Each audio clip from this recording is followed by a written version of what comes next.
हर हर महादेव। श्री शिवाय नमस्तुभ्यम। आप सभी कमेंट में हर हर महादेव जरूर लिखिएगा। आज की वीडियो में हम लोग गुरु प्रदोष व्रत कथा का श्रवण करेंगे।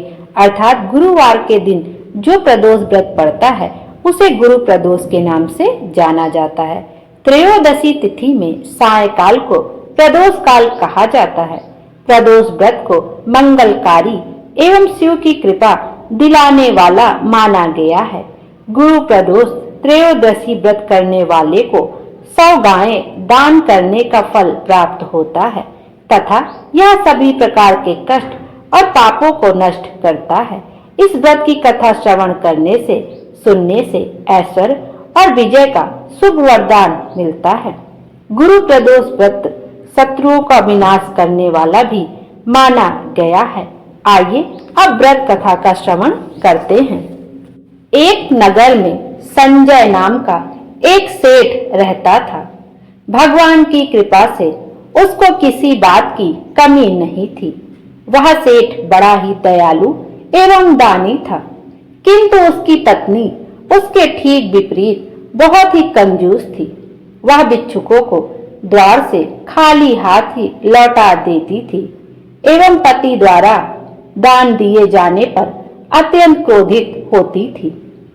एक दिन स्वयं बृहस्पति महाराज साधु के भेष में आए और भिक्षा के लिए आवाज लगाई। उस समय सेठानी अपना घर लीप रही थी, अतः उसने कहा कि महाराज, मैं इस समय काम में व्यस्त हूँ, अतः आप खाली समय में आवें, तभी मैं आपको भिक्षा दूंगी। यह सुनकर गुरु महाराज वापस लौट आए। कुछ दिन बीतने पर पुनः बृहस्पति देव उस सेठ के यहाँ भिक्षा मांगने के लिए गए, किंतु इस बार सेठानी भोजन बना रही थी। उसने कहा कि मुझे इस समय फुर्सत नहीं है, फिर कभी आना। यह सुनकर वह पुनः वापस लौट गए। कुछ समय पश्चात पुनः गुरु महाराज सेठ के घर गए, किंतु सेठानी ने मैं खाली नहीं हूँ का बहाना करके पुनः उन्हें लौटाना चाहा। साधु महाराज बोले, इस प्रकार तो तुम्हें दान एवं भिक्षा देने के लिए कभी समय ही नहीं मिलेगा, अतः तुम एकदम खाली ही हो जाओ। बृहस्पतिवार को कुछ दिन चढ़ जाने के बाद सोकर उठो तथा घर में झाड़ू लगाकर कूड़े को बीच आंगन में लगा दो। चौका ना लगाओ और भोजन चूल्हे के पीछे रख दो। घर में कोई भी पीली वस्तु ना खाए तथा पीले वस्त्र ना पहने। घर के लोग बृहस्पतिवार के दिन बाल अवश्य बनवाएं तथा जब अधिक रात हो जाए तब दीपक जलाना, संध्या काल में नहीं। इस प्रकार तुम शीघ्र ही खाली हो जाओगी। ऐसा कहकर साधु रूपी बृहस्पति भगवान वहां से थोड़ी दूर चलकर अंतर ध्यान हो गए। सेठानी ने भी साधु द्वारा बताए हुए कथन के अनुसार अपने कार्य करने प्रारंभ कर दिए, जिससे कुछ दिनों में सब धन का नाश हो गया और वह भोजन तक को तरसने लगी। किंतु अब सेठानी को पूर्ण अवकाश था।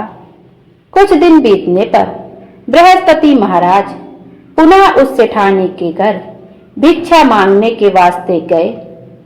सेठानी साधु को पहचान कर बोली, इस समय मेरे पास कुछ नहीं है, मैं आपको क्या दे सकती हूँ। यह सुनकर साधु महाराज बोले कि अब तो तुम्हें हर समय अवकाश है, अब तो तुम्हें कुछ हमें देना चाहिए।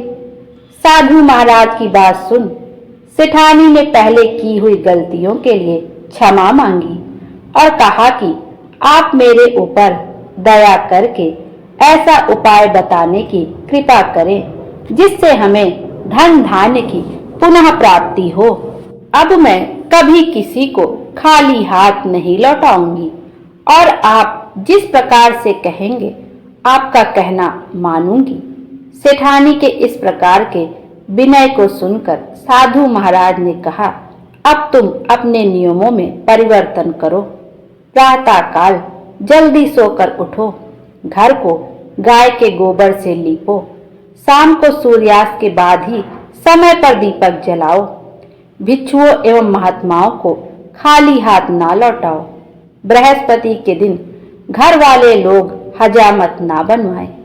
पीले वस्त्र धारण करो और बृहस्पति के दिन पीली वस्तुओं का उद्यापन करो। ऐसा करने से निश्चय ही तुम्हारे मनोरथ पूर्ण होंगे। इतना कहकर बृहस्पति देव अंतर्ध्यान हो गए। जिस प्रकार साधु महाराज विधि बतला गए थे, सेठानी ने उसी प्रकार से कार्य किए, जिसके प्रभाव से उसका घर पहले से भी अधिक हरा भरा तथा धन धान्य से परिपूर्ण हो गया। जो कोई भी नियम पूर्वक भगवान बृहस्पति देव का व्रत करता है और इस पवित्र कथा को सुनता है, ईश्वर की कृपा से उसे सुख और समृद्धि की प्राप्ति होती है।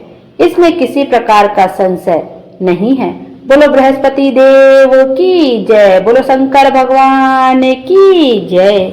आइए अब गुरु प्रदोष व्रत की दूसरी पौराणिक कथा का श्रवण करते हैं। इस व्रत कथा के अनुसार एक बार इंद्र और वृत्तासुर की सेना में घनघोर युद्ध हुआ। देवताओं ने दैत्य सेना को पराजित कर नष्ट भ्रष्ट कर डाला। यह देख वृत्तासुर अत्यंत क्रोधित हो स्वयं युद्ध को उद्यत हुआ। आसुरी माया से उसने विकराल रूप धारण कर लिया। सभी देवता भयभीत हो गुरुदेव बृहस्पति की शरण में पहुंचे। बृहस्पति महाराज बोले, पहले मैं तुम्हें वृत्तासुर का वास्तविक परिचय दे दूं। वृत्तासुर बड़ा तपस्वी और कर्मनिष्ठ है। उसने गंधमादन पर्वत पर घोर तपस्या कर शिव जी को प्रसन्न किया। पूर्व समय में वह चित्ररथ नाम का राजा था। एक बार वह अपने विमान से कैलाश पर्वत चला गया। वहां शिव जी के वाम अंग में माता पार्वती को विराजमान देख वह उपहास पूर्वक बोला, हे प्रभु, मोह माया में फंसे होने के कारण हम स्त्रियों के वशीभूत रहते हैं। किंतु देवलोक में ऐसा दृष्टिगोचर नहीं हुआ कि स्त्री आलिंगनबद्ध हो सभा में बैठे। चित्ररथ के यह वचन सुन सर्वव्यापी शिव शंकर हंसकर बोले, हे राजन, मेरा व्यवहारिक दृष्टिकोण पृथक है। मैंने मृत्युदाता कालकूट महाविष का पान किया है, फिर भी तुम साधारण जन की भांति मेरा उपहास उड़ाते हो। माता पार्वती क्रोधित हो चित्ररथ से संबोधित हुई, अरे दुष्ट, तूने सर्वव्यापी महेश्वर के साथ ही मेरा भी उपहास उड़ाया है। अतएव मैं तुझे वह शिक्षा दूंगी कि फिर तू ऐसे संतों के उपहास का दुस्साहस नहीं करेगा। अब तू दैत्य स्वरूप धारण कर विमान से नीचे गिर, मैं तुझे श्राप देती हूँ। जगदम्बा भवानी के श्राप से चित्ररथ राक्षस योनि को प्राप्त हुआ और त्वष्टा नामक ऋषि के श्रेष्ठ तप से उत्पन्न हो वृत्तासुर बना। गुरुदेव बृहस्पति आगे बोले, वृत्तासुर बाल्यकाल से ही शिव भक्त रहा है। अतः हे इंद्र, तुम बृहस्पति प्रदोष व्रत कर शंकर भगवान को प्रसन्न करो।